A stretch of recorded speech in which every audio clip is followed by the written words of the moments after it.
Well, hi, everybody. Thank you so much for logging in and joining us today. This is MLA Talktime. We're going to be bringing you our free teacher training webinar for English for special purposes. We're going to be talking about academic English today with a very special guest from the UK, Dr. Robert White, who is joining us today. Before we go ahead and get started today, I do want to just take a few more minutes of your time to review with us some really special things that are happening with MLA over the past couple of weeks, and that is the brand new launch of our MLA English Live. It is our brand new online portfolio that's going to be happening, giving students those free teacher training, or students rather, virtual lessons that are going to happen for us all summer. So give me 1 second. I would like to go ahead and get that presentation up for you, and we will go ahead and get that started.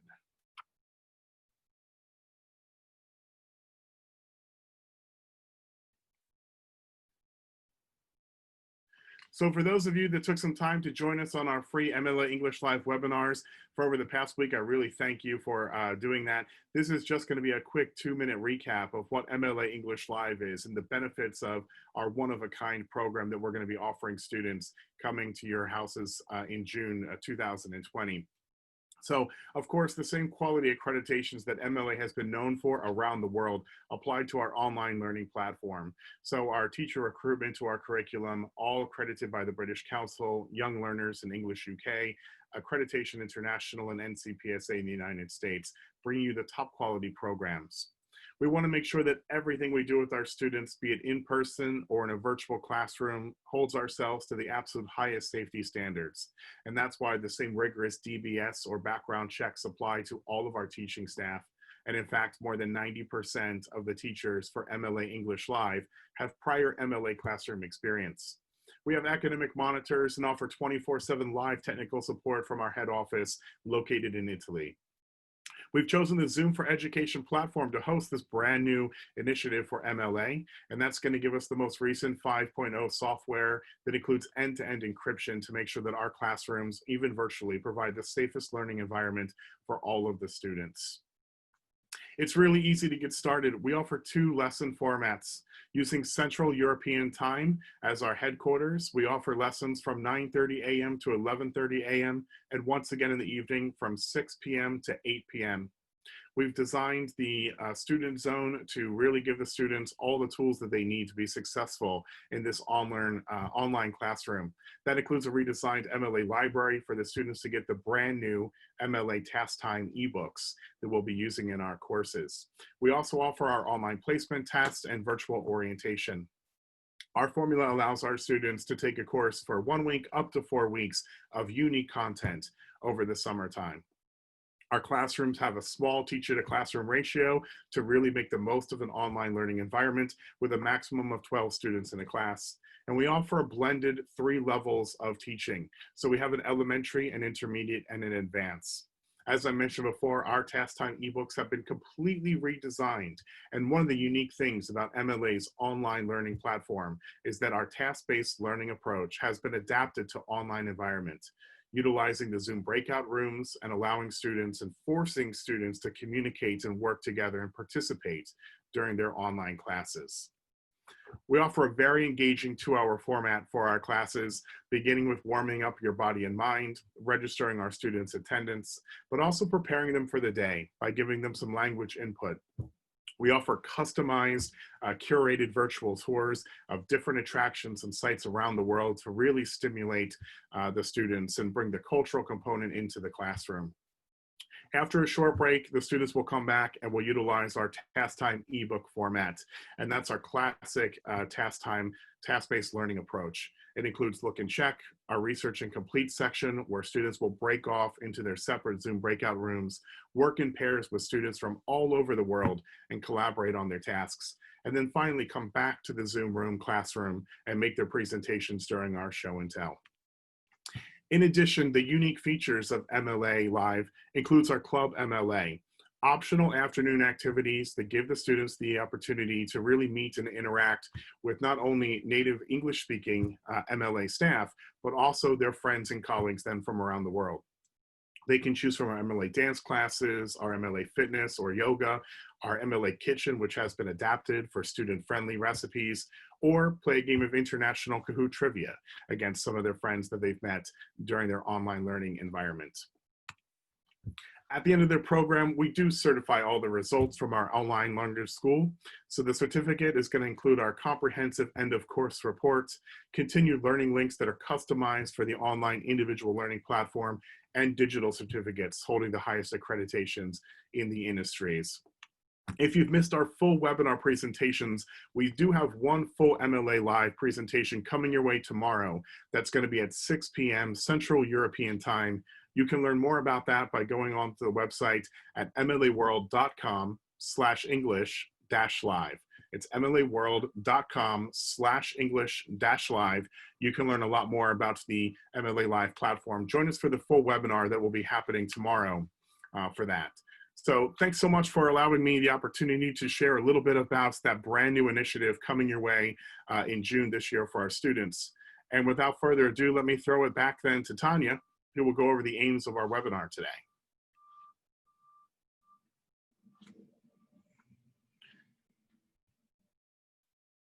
Hold on one second. Mute. Did anybody notice? I didn't even notice myself, everyone. So yeah, so please welcome everybody. Really, really nice to have you back joining us. Please do join me in chat. I will be trying to interact and chat with you. So please do. As Carsten has pointed out, you know, today is our EAP, English for Academic Purposes, and a kind of insight into what happens at an academic level. And I don't think that that's just here within the UK, that's global as well, some of those different things. Our guest speaker, Dr. Robert White, will be giving you more information about that, and you'll hear lots from him a little bit later on. That will be my time to do this and be quiet. As always, our entire focus as teacher, as academics, you know, is always to get the student's attention and to help get the student engaged with our lessons and our materials. So there's plenty of ideas that are going to come through that you can take away with you. At the end, we always try to do that little recap, and we'll see how much time we get to do that with you all today. Okay, so if we can move on, we are going to have a look here at just one question. Please don't be shy. You know, put your little digital hands up. Actually, we want to hear a bit about your students in this part today. What are your students' career objectives? I'm sure you've had that conversation with your kids. What do they want to do after they finish, you know, high school, secondary school? Do they have a long-term goal already? Or are a lot of them still confused about what they want to do? So please do feel free to either raise your hand and tell us what they would like to do. If anyone's feeling a bit shy, have we got anybody there raising their hand? Carsten, we have a shy group today. We're off to a slow start this morning, Tanya, but maybe people could also put it into the chat if they want to share what they think their students' career objectives would be. So I can help sort of, instigate, initiate a little bit of that. You know, are any of your students dying to be language teachers when they go on to university? Are any of them looking to go into the sciences? Maybe medicine, microbiology, various different things at the moment that I think would be, you know, quite important in the sort of, you know, the area that we're in at the moment. What about within farming or agriculture? Is there anyone of your students within that area that are interested? Please do just join us on chat and feel free to tell us any kind of career objective that you think they may have. So, you know, they could be wanting to go to education, to agriculture. How about business? Do we have anybody out there of, you know, students sometimes? In my class, they have always said, yes, I want to go into business. Such a wide area, isn't it, Carsten, within business? You know, generally we like to hear that students just want to make money. So that is their end objective. So how they get there. We hear a lot about tourism and hospitality as well. People that love the idea of traveling or working with travelers, and what a great opportunity to really put your English learning skills to use by doing that. So that's really nice. Yeah, I think so. And I think that is true. You know, we do hear that a lot, don't we? It's very nice. Somebody's just said, obviously in primary school, some of them say they don't know, but one little girl wants to be a business manager. Absolutely. Yeah, of course. I mean, even a position within a company is a great goal to have, even at a very young age. Yeah. So that's excellent. I think primary school children definitely sometimes, well, a lot of the time, I have a primary school daughter. She's very clear about what she wants to be. So I think that does come through. Generally, they're more limited in their understanding of jobs and You professions. can't give us a cliffhanger, Tanya. You have to tell us what your daughter wants to be. Well, I think she said for a long time she wanted to be a mummy. She believes that being a mummy is obviously, you know, the best job in the world, everybody. Well, there you go. I'm sure it's because you create such a great example for her. So I think there's very always nice. the teacher. The teacher is a big one. And I think here as well, you know, the students do want to go to university. I believe more and more students are encouraged to go to university in this kind of era where we are. Engineers, a great profession to go into. And again, so many different areas within engineering. Well, and talking about going to university, that's a great segue, and it's a great opportunity for us to bring into our special guest, and that is going to be Dr. Robert White, who has taken the moment to join us today to cover our topic today on English for academic purposes. Dr. White has been an academic professional now for over 15 years. He holds an associate membership with the Higher Education Academy. He's a PhD graduate and a multiple published author and writer. An EFL professional specializing with online and IELTS, and a part-time lecturer. So it's my pleasure now to introduce you to our special guest today, is Dr. Robert White. Thanks, Carson, for that lovely and generous. Thanks for joining us. Really appreciate it. So you are based in London, is that correct? I am, yeah. So Wonderful. I've, as the description covers, I've had about a 15-year career, kind of moving between the academic world and the EFL world. Academic world primarily in London, EFL world a little bit in Europe and in South America as well. And what I want to talk about today is a little bit of the experience of both those worlds, and learning and teaching within them. Having gone through, you know, a master's program, PhD program, and also taught in higher education. So I've sat alongside EFL students who are in higher education, who want to go into higher education, and I've also taught them within higher education. So I'm hoping that's given me somewhat of a unique experience of learning and teaching and the demands the academic world makes of EFL students. And I'm going to talk about that a little bit today. And also, I want to talk about some of the distinctions, but crucially some of the emerging similarities between the EFL classroom, and because I think these are often thought as separate spaces, but I've seen a shift in academic teaching and a shift towards some of the more familiar aspects that we might be used to in EFL teaching.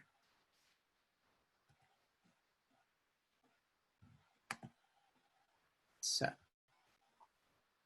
if you bear with me, as I might be a little bit slow on changing my slides.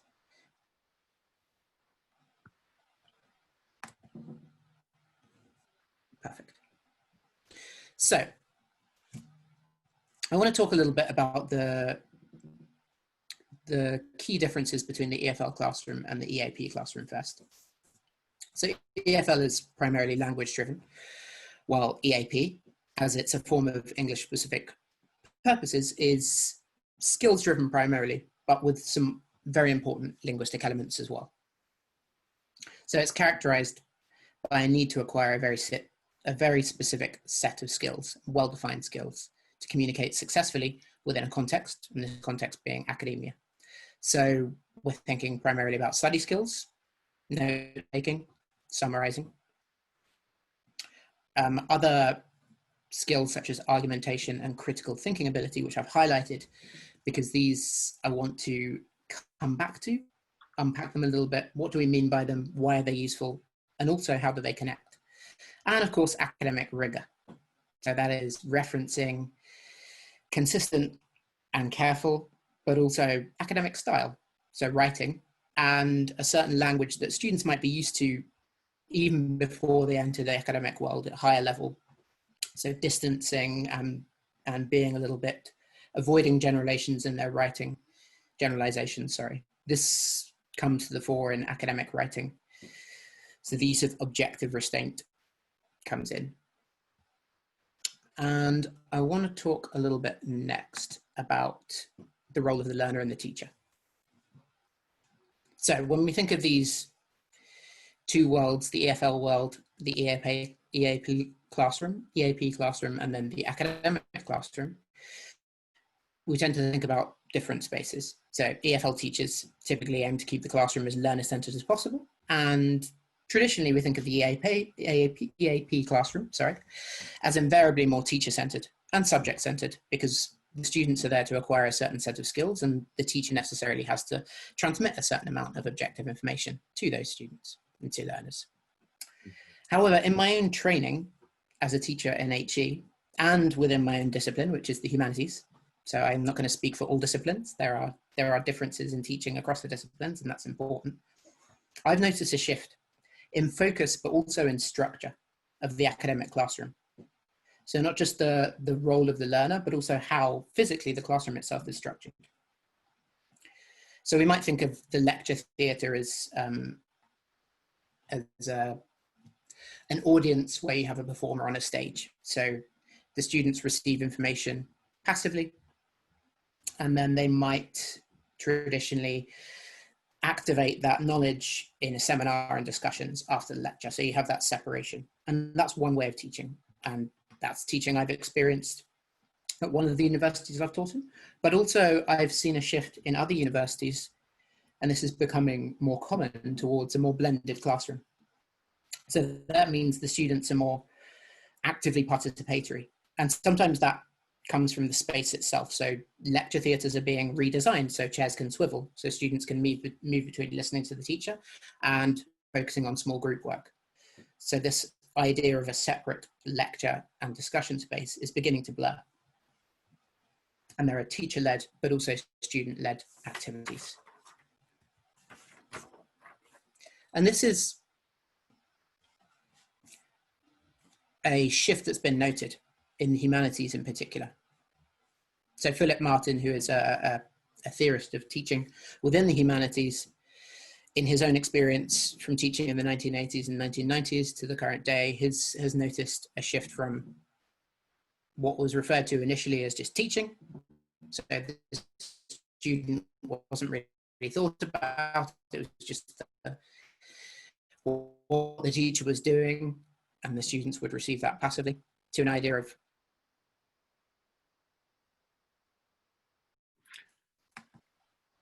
Robert, you've frozen for just a minute. Let's see if we can get the signal back. Yes, here we go. I think Brilliant. It's back now. Oh, there we go. We've raced ahead. So from teaching to teaching and learning, and to learning, finally to learning and teaching. And as that shift suggests, the centrality of the student comes to the fore here. So learning is thought of first, and what the teacher can do to facilitate that learning. So the student's role in not just receiving information, but owning and valuing the knowledge they acquire. And that idea of value is quite important, as I'm going to talk about very, very briefly and very soon. So I want to talk about this notion of active learning. So we talked about a passive lecture theatre and students receiving knowledge from an all-knowing teacher on stage. So what do we think active learning might be? Does anyone want to try and put this into their own words? Join us in the Zoom webinar chat if you have an answer for what is active learning. What is your definition of active learning?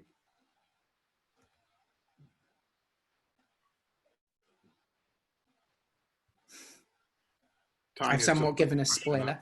So, yeah. Okay, Interaction? we have, yeah. We already have. Okay, excellent. So there's learning with a personal participation. Okay, so personalizing information. Interaction is crucial. Cooperation. Excellent. Yeah, these are all very important parts of what active learning is, and participation. So we need to think a little bit about that, what that word means, participation. Mhm. So I just see Sarah just messaged motivation, and the messages are coming in fast. Let me just pick one word: engagement. Yes. So I want to take that word engagement and move forward a little bit with that, because engagement is where the idea of active learning comes from. Well done, Because Sarah. studies have shown, so widespread studies in pedagogical, so in educational theory, that attention in lectures begins to wane after 20 minutes of a single style of teaching. So within a lecture theatre context, students are focused for the first 20 minutes, and then their focus begins to drop. So active learning is designed around essentially variation, to encourage engagement, to stimulate attention, and to bring the students into a relation with what they're learning. So they begin to value it. So that brings me to that second idea, to scientific words there, an engagement with learning tasks at both a cognitive and affective level. So the cognitive level means basically the acquisition of skills and knowledge. So as teachers, we might ask ourselves, what does a student know now that they didn't before, and what can they do with that knowledge? So these are the academic skills that they'll be applying. But then affective, this is, how does this knowledge stay with them? How do they value it? So how has what a student learned impacted on them as individuals, on their values, on their worldview, on their behaviors? So are they taking it beyond the classroom? Has it developed their potential in any way? Has it enhanced their value to themselves, to their friends, to their community? So this is beginning to move towards this idea of critical thinking, which I'm going to talk about in my next slide. But it's this learning as a combination of thinking and doing. So rather than just receiving information, information is received, it's applied, there are tasks set, so you can engage with knowledge, reflect on it, and apply it. So within my field, within the academic field, there are various tools that a teacher can lead into this. So for example, you can present a new concept and then ask students to paraphrase it in small groups, explain it to one another, define it, discuss each other's definitions, and see how they've understood a term, and then feedback to the teacher. There's also technological aids in the modern lecture theatre. So polling, devices such as Turning Point, where you can get students to vote. And this is particularly good rather than calling on a student who might be shy in a lecture theatre of say 100, it gives some anonymity, but also some direct feedback. So students, for example, you can give a series of answers to a question to test understanding, and then students can vote. They can discuss in small groups what, and then they can feedback. So that again feeds back into the lecture itself, and a teacher can come back to concepts perhaps that may not have been fully understood, concepts that might want to be reviewed and reapplied. So these are some techniques the teacher can bring in. So now I want to talk a little bit about a crucial term that you find in the university, but a little bit of a difficult term to define, and that is critical thinking. So let me try and move on to the next slide. I think I might have a delay.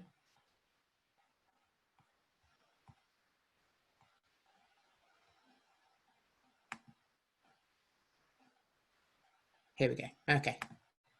So what exactly is critical thinking? So what I'm going to do now, again, call for a little bit of audience participation.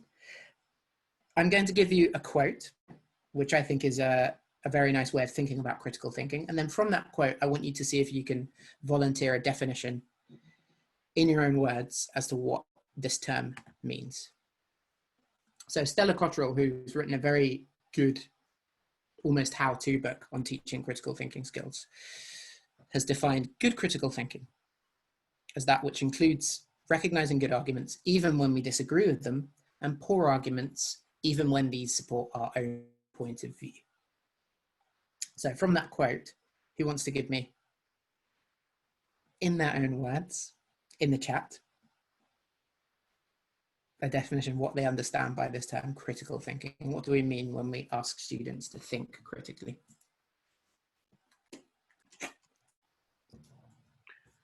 And don't forget too, if you would like to raise the hand too, we can always take a live answer. So using the Zoom webinar raise hand feature.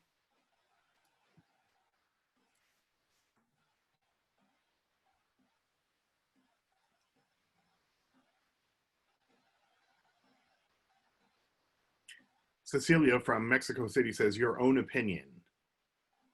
Your own opinion. Okay. It's a matter of viewpoints. Evaluate, So analyze your own process. Practically speaking, they should be able to give their opinion. Okay, seeing things from a different perspective. I'm looking, I've got a word in my head, and if anyone can guess it, I don't have any prizes to give, but balancing the opposite views. Excellent.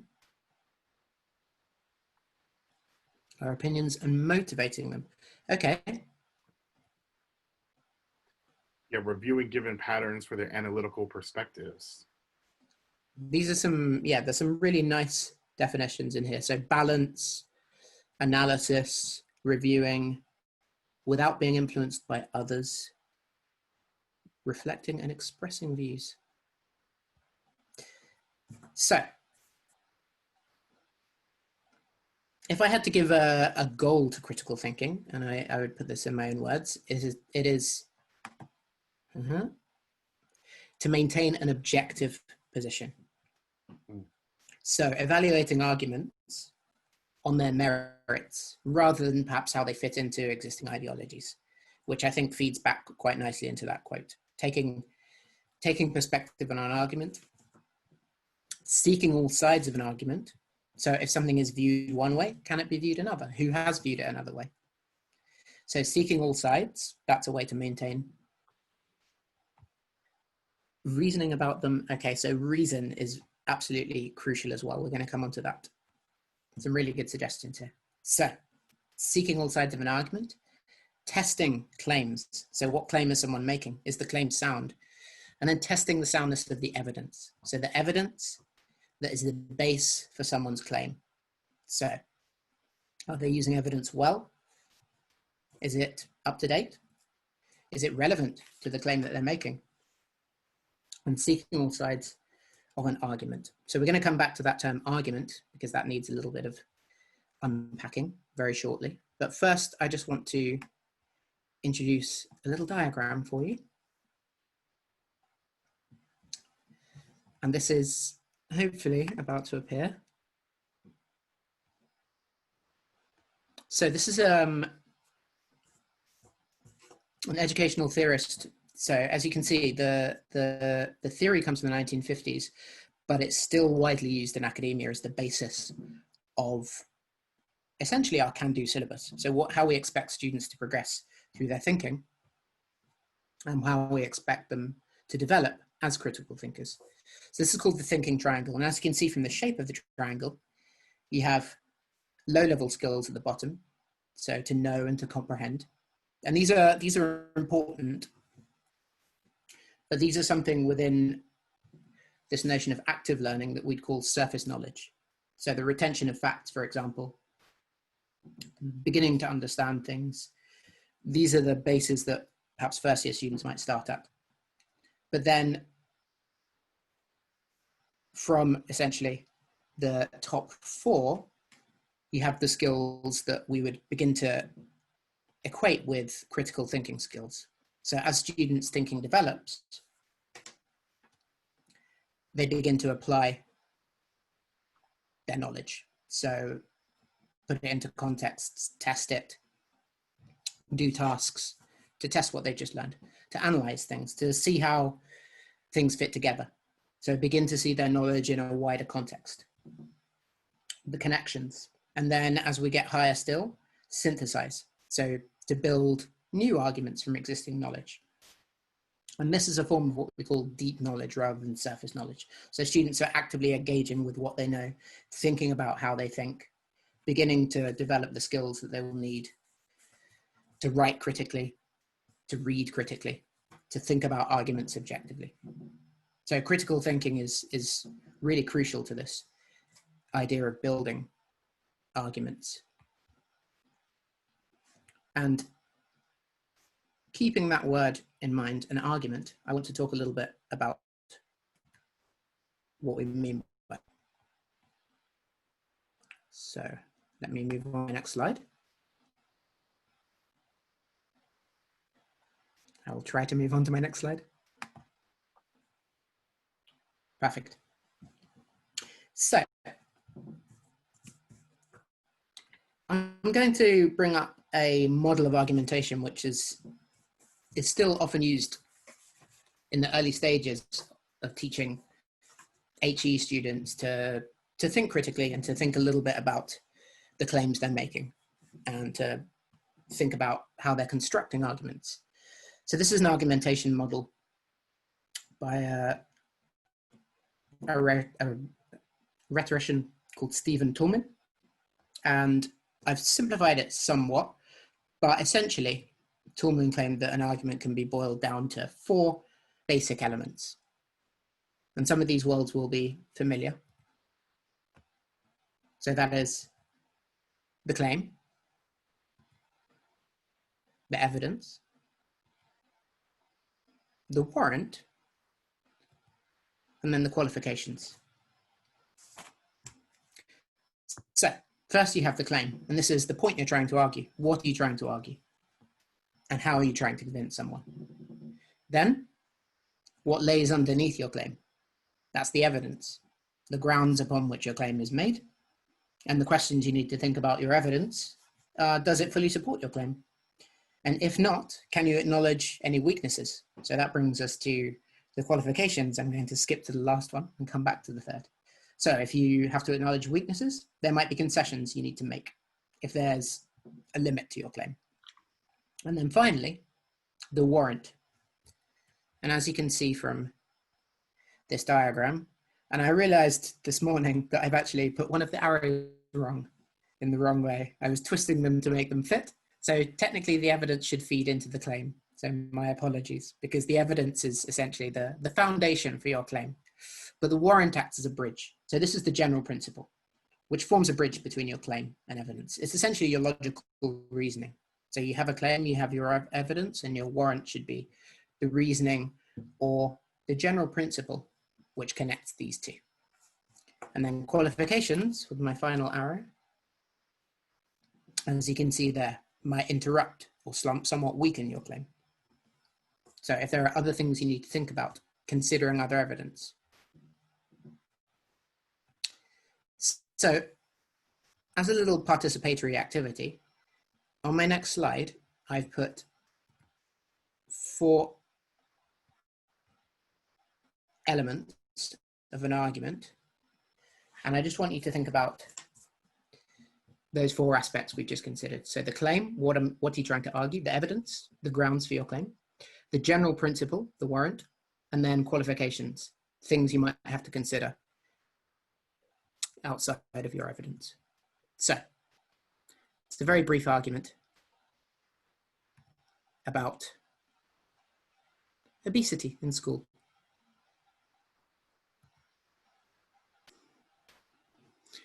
So again, perhaps in the chat box, and for speed, you might want to just number these 1, 2, 3, and 4.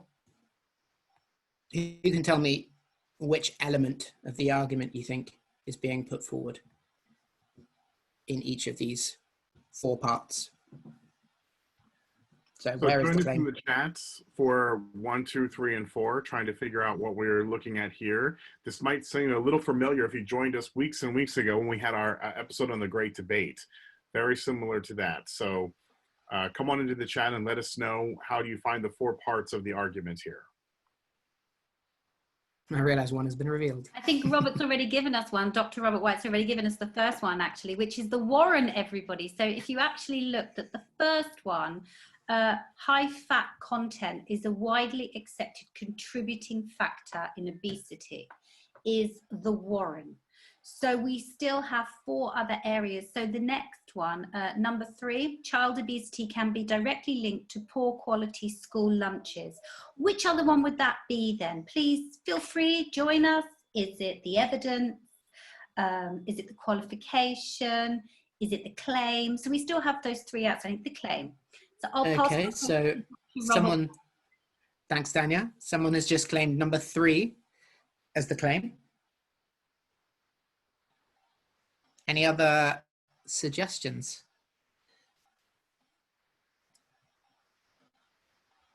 So do we have the evidence?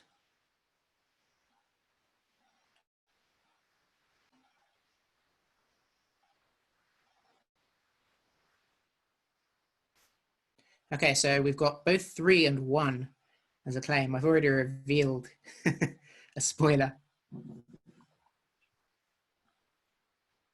Evidence is number 4, but also evidence is number 2. So there's a little bit of contradiction here between 2 and 4 for the evidence.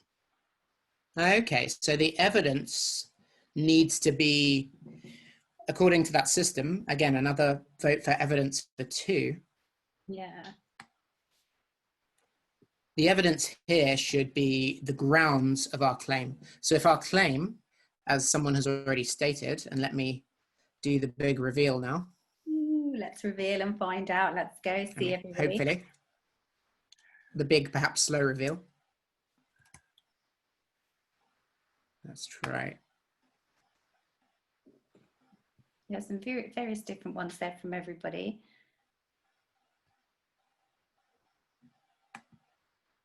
So there's still a lot of support for number 2 being the evidence there, Robert. Oh, no.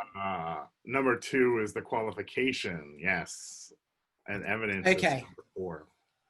So remember, the qualification might interrupt the claim in our evidence. Okay, so we've got a claim here that says childhood, can we go back? There we go. Childhood obesity can be directly linked to poor quality school lunches. So a link between obesity and poor quality. What is my evidence? So my evidence refers to the poor, well, a study which revealed 3 aspects of poor quality, i.e. high fat. So a study of Lark-Rise secondary school's lunches, across 1 week, showed the 3 meals, pizza, burritos, and fish and chips, a very healthy school, each contained over 20 grams of fat per 100. And then a reference to British Heart Foundation data, more than 17.5 grams of fat is considered high. So as there was a little bit of debate over both evidence and qualification and warrant and claim, let's take a look at these very, very briefly. So our claim is linking obesity to poor quality school lunches. Our qualification is bringing in other considerations. So can it just be poor quality school lunches, or are there other factors in obesity? So we're considering other factors and other evidence. So there is evidence to suggest. Notice the restraint language there. There is evidence to suggest both diet and lifestyle contribute to obesity. Should be noted, an extra piece of evidence that doesn't quite fit my claim, but I have to consider, because I have to consider other sides of the debate, other perspectives, that PE is no longer a core subject. And then my warrant, my bridge that links evidence, i.e. fat content, to obesity, is a generally accepted principle. Let's say among scientists, I don't think it's controversial that high fat content is a widely accepted contributing factor in obesity. So this is something that would be quite a good activity to get students thinking a little bit about their logical reasoning, how they bridge between their claims and their evidence, thinking outside of their evidence, so acknowledging weaknesses, Is your perspective and is the evidence you found the only evidence? These are all critical factors in not only building an argument, but also thinking critically about your arguments and others' arguments. So I'm going to briefly touch on some skills within EAP that students, hopefully, here we go, find useful for younger learners. So the skills you might develop within the EFL and EAP classroom to help students become more academic, and feed these back into some of those critical thinking skills we've looked at. So first, listening and note-taking, i.e. following signposts. So following a lecturer can be difficult at times. So recognizing the signposting of an argument, recognizing what's important, understanding key points. Also critical note-taking. So not just trying to write down everything, but making connections. Perhaps if it's a second lecture, can you make a connection to a previous lecture? How does this new concept refer back to something you learned last week? Use questions in your notes to extend your learning. Yeah, and Robert, last week we had a Summarizing really information. stimulating conversation about TED Talks, and TED Talks was new introduction to some people that were on our webinar.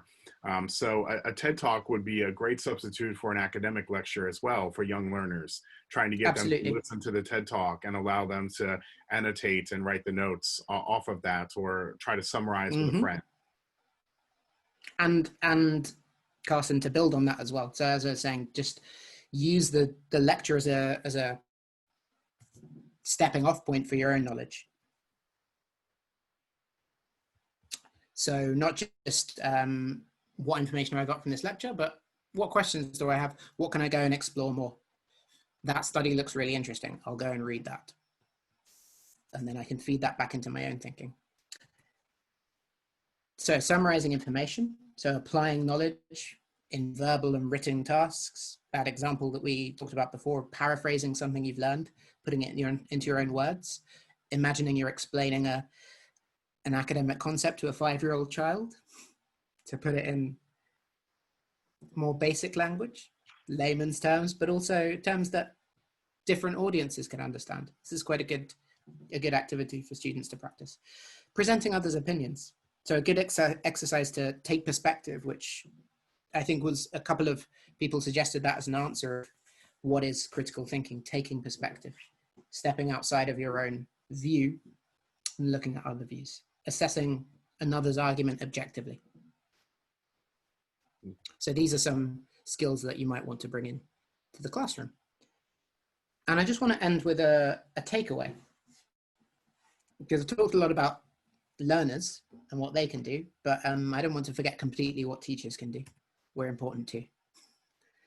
So as a takeaway, I want to think a little bit about the teacher's role in essentially giving a student the tools to think critically. And I've taken this from another really, really good book on critical thinking, which is essentially developed as a series of questions. And that's a book called Asking the Right Questions. So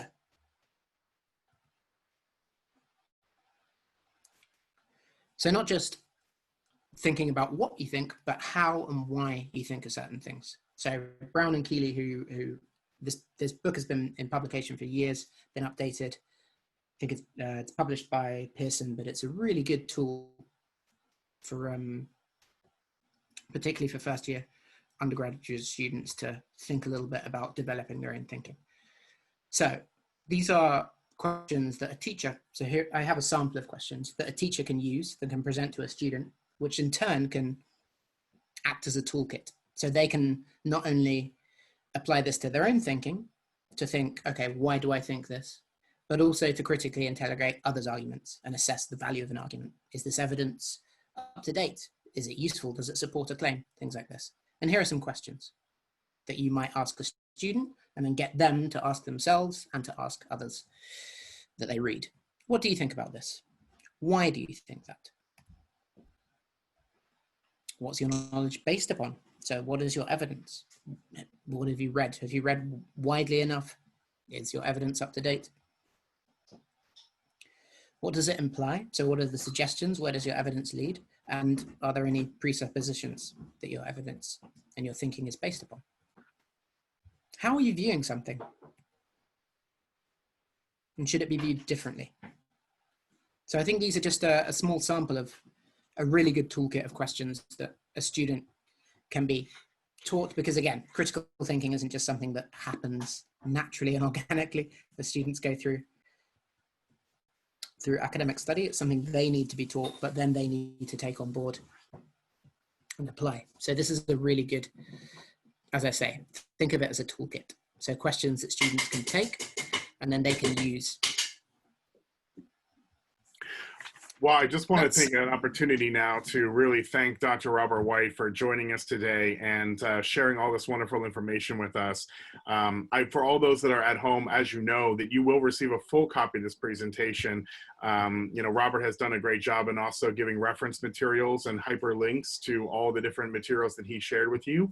So once you get an opportunity to go through those slides on your own, you can use some of those resources that he's done. So really, Robert, thank you so much. It's been a real pleasure having you be on with us today and taking time to share your knowledge on the EAP subject. Yeah, thank you so Thanks, much. Carson. And thanks everyone, it's been a pleasure. Yeah. Hope you can Wonderful. take some. So also on the slides, we'll leave it as a surprise because we're just short on time for today, but Tanya has also put some additional topics and subjects, some kind of class starters, if you will, on things that you can use for the EAP thing. So don't forget to look at that when you open up your email confirmation for tomorrow that has all those slides. Tanya has a special slide with some additional EAP exercises and classes. So real quick before I let you go, let me go ahead and recap the rest of the week. Don't forget tomorrow we have our MLA Chit Chat Club. It is a specially designed webinar for your students, and we're going on an excursion down to South Africa. We're going to meet with a marine biologist who specializes in sharks.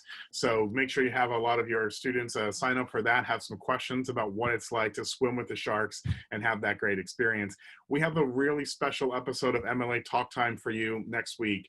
2 weeks ago, we had an Olympic athlete, the silver medalist from the 2018 Winter Games, speak directly to our students about setting goals. And she's going to come back to our webinar next week and talk to you directly, our teachers, with another great topic. So make sure to join us back here next week for MLA Talk Time, as we get to meet with another Olympic athlete and hear about her experiences and how she was able to overcome challenges.